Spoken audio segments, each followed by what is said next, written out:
And our friend Connor O'Gara from Saturday Down South giving us some of his time as usual on a Monday, which we always appreciate it. Connor, I know your weekend couldn't have been quite as filled with spring football because there just weren't enough and as many games as the week before, but I also know because of our mutual friend Matthew Loves Ball, it just doesn't take a full weekend to watch them all anyway. So what stood out when you watched the various spring games from this weekend? Well, I was locked in on the A&M spring game because I want to be at the forefront of the Haynes King is an exceptional college quarterback bandwagon charge, whatever you want to call it. So I was fascinated to see him because for the first time in the Jimbo Fisher era, Kellen Mond isn't going to be the starting quarterback. Started every single game with the Aggies, and I think there are a lot of people in your neck of the woods who are going to be pretty interested in the A&M signal caller moving forward. And I like Haynes King a lot. And I saw some up and down moments in the spring game, which is to be expected. But some of the throws that he makes over the middle where he can just trust a guy like Chase Lane is really, to me, what's going to take his game to the next level, because you don't get to see that mobility in a spring game when quarterbacks are one-hand touch, of which Haynes King has plenty of. But I came away from it kind of thinking what I did going in, even though it was a weird game for him. Like, he had two instances wearing a non-contact jersey where he got banged up. Like, he went to the injury tent at the end of that game where he was somebody fell into his knee. And you're like, wait a minute, is the quarterback really going to get hurt in a spring game? But he ended up being fine, came back out, threw a touchdown pass late in the game. So that's what I was locked in on, because I wanted to see what A&M has in the position with all of those weapons around him, because I think Haynes King could be the X factor in the SEC this year. Yeah, I read your column today on Saturday Down South about the post-spring game quarterback rankings. We have our set of rankings, and I guess so many of them are always called way too early preseason. But once you've gone past the spring games, it's no longer way too early, because now you've gotten your eyes on him. And you got KJ Jefferson right there in the middle of the pack, which it sounds like you might have not been down on him, but this is a little better than where you expected him to be in your rankings, say maybe about 5 or 6 months ago.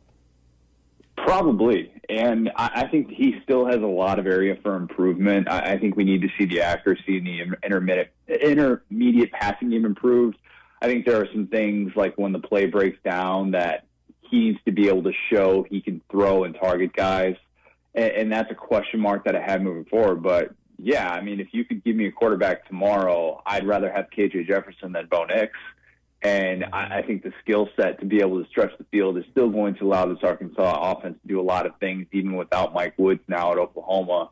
But, yeah, I'm intrigued by Jefferson more so because of the way that he developed in the spring. You heard all the cliche things out of camp. Sam Pittman said that the last 5 practices that he had were really, really good, and he kind of showed some of that progression with his footwork and his mechanics. That's what you need to succeed at this level. The guys have big arms. Guys are able to run and pick up the first down when it's 3rd and 8 and the play breaks down. There are guys who have that, but the ability to consistently pick defenses apart and to do it in a variety of ways is what we need to see from KJ Jefferson. I thought we saw flashes of that in the spring game. They weren't asking him to throw a whole lot. Some of these other spring games, guys were throwing 40 times. KJ Jefferson threw the ball 11 times in the spring game, so it is a work in progress, but he's definitely in that tier of guys that I think is stepping into a starting role that I think could just be fascinating to watch, and I would not be surprised if he ends up being an all-SEC guy. You mentioned Mike Woods. What do you have on his decision to go join Oklahoma? I know that they just dealt with a top receiver that's been arrested and might not be available, but I don't know if he'd be the number 2 option on the offense there like he would be here at Arkansas. Burks is going to get double-teamed all year. We've had some listeners text in saying, well, not going to see the defenses that you would in the SEC. Might get a chance to show out a little more. I don't know. I wonder what you make of Woods going over to Oklahoma. You can't fault the offense they run there and the production from the wide receivers, but I don't know. I thought he had a chance to really put up some numbers at Arkansas too. Yeah, I agree, and I think the offense in Fayetteville is really ideal for him, and to be able to have somebody like Treylon Burks take up some of that attention where, if you're Mike Woods, you got to be thinking to yourself, you're at the stage of your career where you can really expose some secondaries at the back end. You have a guy who can get you the football, and KJ Jefferson.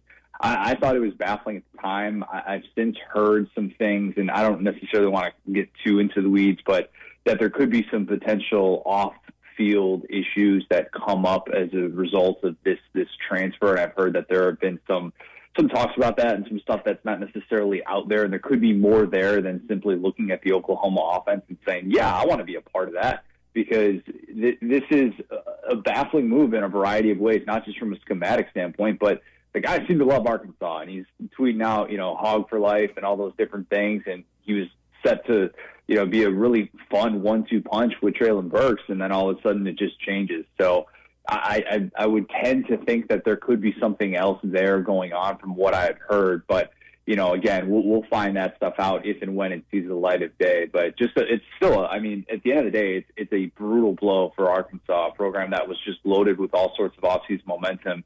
And there are just only so many guys in college football who can do some of the things that Woods could do stretching the field. I know Michael Bratton, my colleague, has been saying for a while he's the best returning deep threat in the SEC.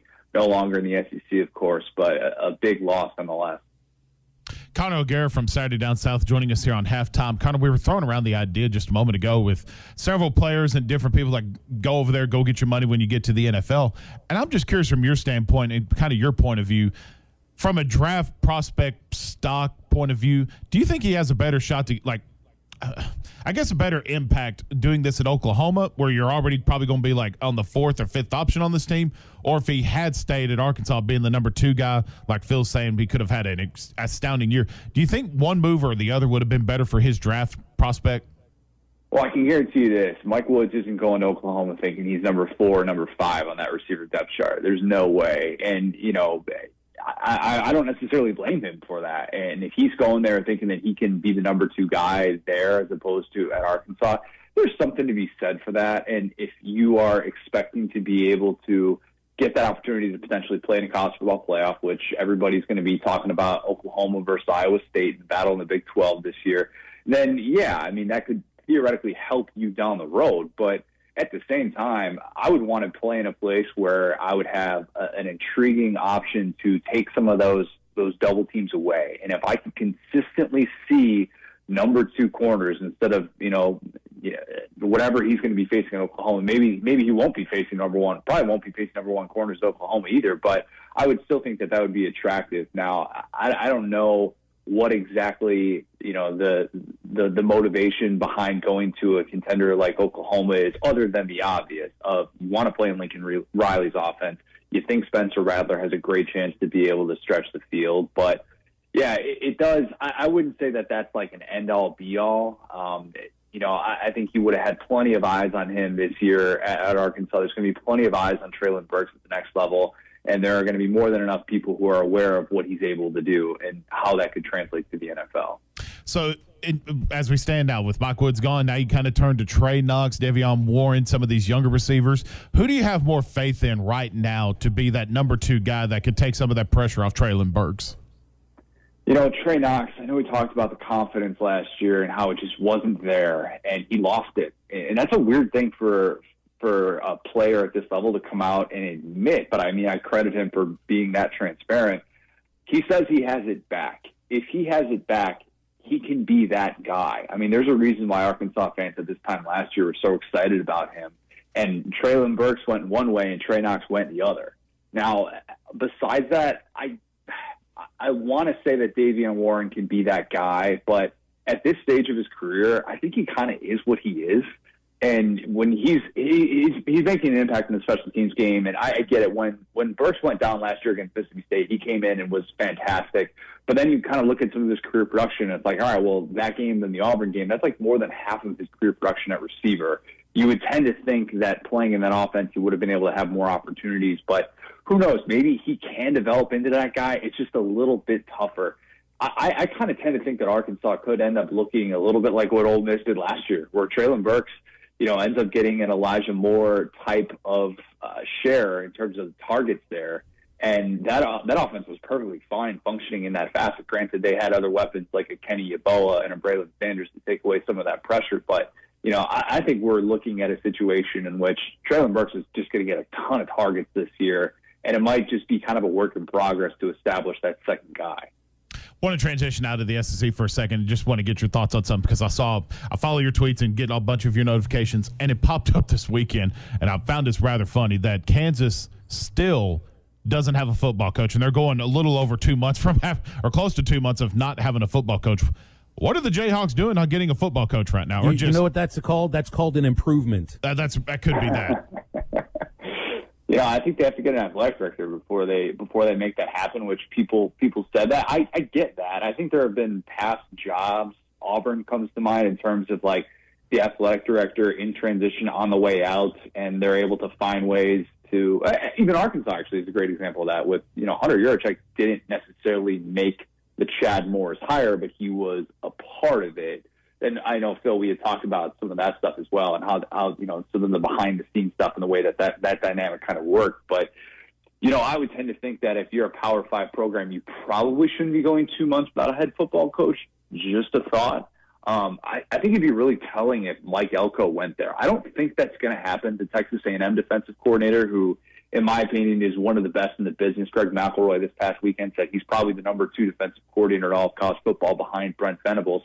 I don't know if Mike Elko looks at that situation and says, this is my chance to get in the door at a Power 5 program. But it would be so telling because the sport has changed so much to where now everybody wants these offensive minds. Maybe that's what Kansas is out there trying to find, and they're, needle in the haystack, whatever it is. But just not the best look overall to be going this long without having a head coach in place when these are now going to be really critical months to be able to recruit and do all of those things. I guess it's good that it's after signing day. But, yeah, what else is new? Kansas is struggling with all things football.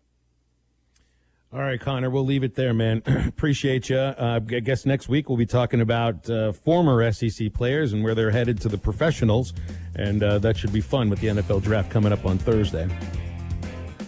Appreciate it, guys. Enjoy Pretzel Day. Yeah, we hadn't even talked about Pretzel Day yet. I know. I hadn't brought that up just yet. I was going to wait to the next segment. It is National Pretzel Day, and I really don't think there's anything that's really like a bad pretzel. Is there such a thing? No, not at all. Connor, do you think there's anything that's a bad pretzel? Maybe one that's just been sitting out for like a year, but that's it. Yeah, I don't know. I mean, I think you could pretty much get away with all things pretzel. It's dough, it's salt. What more do you need? Perfect. Yeah, it's like a pizza without the sauce, but cooked differently and tastes better than a pizza without the sauce. Anyway, Connor, appreciate you. Thanks, man. Connor. 877-377-6963.